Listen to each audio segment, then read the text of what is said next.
Hey Dennis, how are you doing today? Doing great, Chris. Thanks for having me here. The other day I was thinking, okay, how are these data diodes so difficult for hackers? So it's like, how do people reconfigure the data diodes? Sure.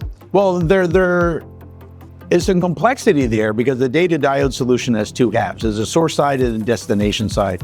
And each half of the data diode has to be configured independently, right? So there's no collusion between the two sides. You can have two different operators configure the one side and a different operator configure the other side that may have nothing to do with each other.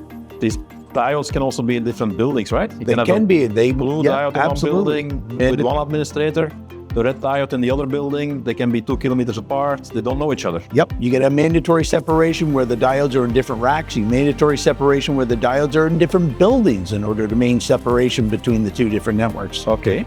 So again, how does this look like? Let's say you have an attacker, he social engineers his way inside, he passes all the security, guns, gates, and dogs. He's right in front of the data diode, right? Yep. What does he need to change the configuration? Sure. Well, they got to have access to the console in order to have access to the actual data diode.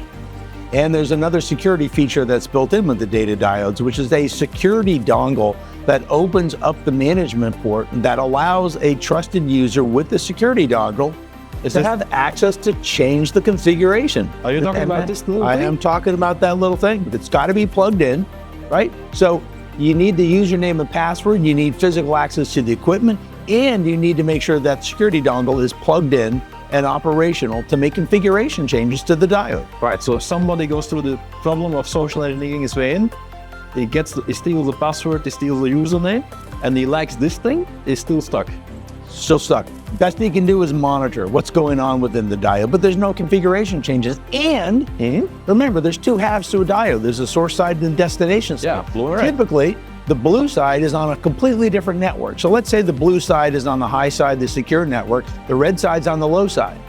So you mean to say that it's actually a 6-factor authentication? There's multiple layers of defense in depth in order to protect the data diode, protect the data within the data diode, and then how the data ultimately routes across it. And without that security dongle plugged in to both sides, you can't make any configuration changes. Wow, so it's like blue admin needs to have a username, a password, and a blue security dongle.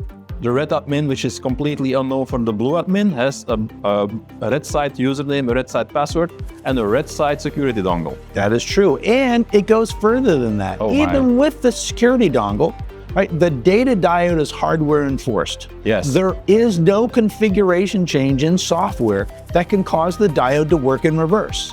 So the hardware enforces the hardware configuration. The only form of compromise to the physical hardware of the data diode at that level is physical substitution. You have to put something else in the rack to combine the two networks. And when somebody has that much physical access to your data center and to your racks, you got some other security issues that you need to solve. But here's the piece that's really important.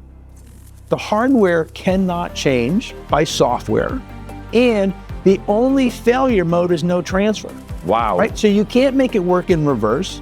Yep. You have to physically compromise and bypass the entire solution in order to render it inoperable. Well, thank you for that great explanation. So now I understand the reason why data diodes are so frustrating for attackers. Thank you so much.